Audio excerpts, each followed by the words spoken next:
السلام عليكم إلهي يا أبوري weydiintani waa weydiin hore haddana cusub weydiin aad u soo noqnoqota oo isweydiiyo dhallaanka iyo waayeelkuba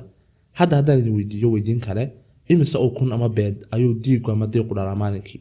muran kuma jiro in weydiinta ay tahay mid aan caqligal ahayn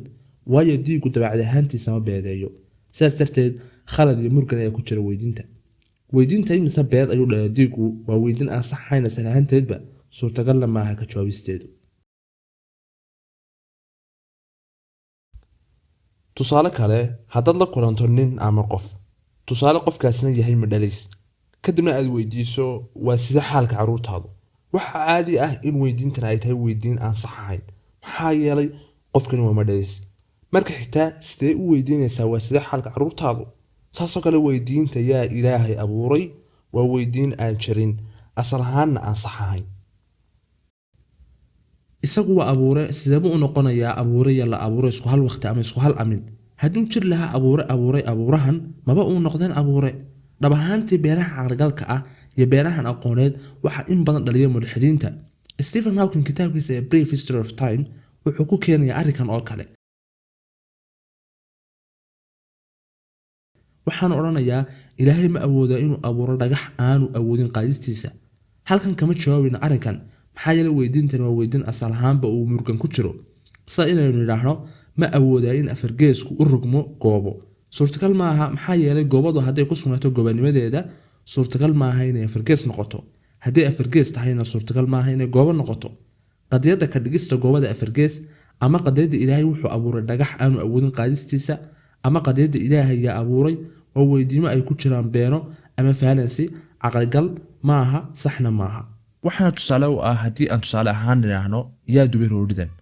waxa dubay moofoolaha ma roodhilaha sax ma noqonayso inuu nidhaahno roodhilaha laftiisa yaa dubay waayo tilmaanta dubidda roodhidu ma qabanayso qofkii roodhida sameeyey halkaas ayaanu murganku ku jiraa kuwa keenaya weydiintan waxay ismuusinayaan in sida insaanka la abuuray u yahay ay u bannaan tahay in sifada la abuuraha lagu dabaqi karo abuuraha taasna ma bannaana haddii ay taas tahayna waxay roodhilaha la weydiin lahaa cidda isagana dubtay halkan ayaanu murganku ka soo muuqanaya balse aynu u raacno kuwaas meel fog oo aan ismoodsiino in abuurahani leeyahay abuure tusaale ahaan waxa layna weydiiyaa ilaahay abuuray abuuraha waxaynu odhanaynaa abuure ayaa abuuray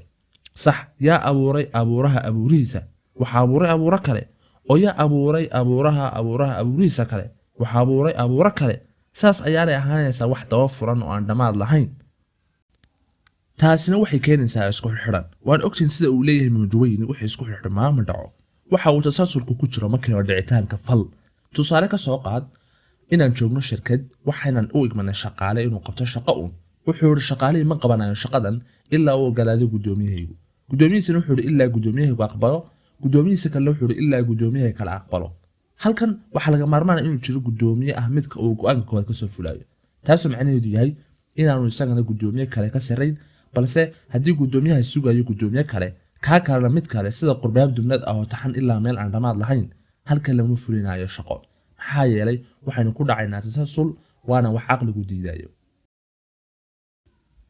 sidaas darteed si kooban weydiintan ah yaa abuuray abuuraha waa weydiin ay ku sugan tahay been caqligal ah ama waxa loo yaqaan logical fallacy waana weydiin asalkeedu aanu sax ahayn oo aanay bannaanin in la isweydiiyo waana sida inaynu nidhaahno imise beed ayuu beedayaa diigu ama waa sida xaalka carruurta ninkan madhalayska ah kuwanina waa weydiimo asal ahaantoodba khalad ah marka xigta la abuuristu waa tilmaanta la abuuraha mana bannaana in loo aanayo tilmaantan jirsiyaha ama ilaahay wassalaamu calaykum waraxmatullaahi wabarakaatu